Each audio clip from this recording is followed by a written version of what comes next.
धुळे सुरत राष्ट्रीय महामार्गावरील कोंडाईबारी घाटात भरधाव कंटेनरचे ब्रेक निकामी झाल्याने पुढे जात असलेल्या ट्रकला जोरदार धडक बसून भीषण अपघात झाला। धडकेची तीव्रता इतकी होती की कंटेनरचा पुढील केबिन पूर्णपणे चक्काचूर झाला आणि चालक लोखंडी केबिनमध्ये अडकून पडला।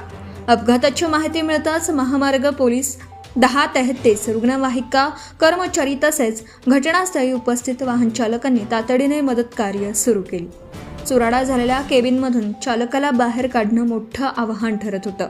बचाव पथकाने कंटेनरच्या केबिनला दोरी बांधून दुसऱ्या वाहनाच्या सहाय्याने ती ओढली। तब्बल 1.5 ते 2 तासांच्या अथक प्रयत्नांनंतर चालकाला सुखरूप बाहेर काढण्यात यश आलं।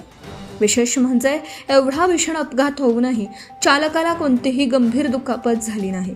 त्यामुळे उपस्थितांनी सुटकेचा निश्वास सोडला। मृत्यूच्या दाढेतून सुखरूप बचावलेल्या चालकामुळे ही घटना चमत्कारापेक्षा कमी नसल्याची भावना अनेकांनी व्यक्त केली। अपघातग्रस्त कंटेनरचा क्रमांक NL01 AF 7400 असा असून महामार्ग पोलीस 1033 रुग्णवाहिका कर्मचारी आणि मदतीला धावलेल्या वाहन चालकांच्या धाडसी व तत्पर प्रयत्नांमुळे एका चालकाचं प्राण वाचले। त्यांच्या या कार्याचं सर्वत्र कौतुक होत आहे। Subscribe now and press the bell icon. Never miss an update.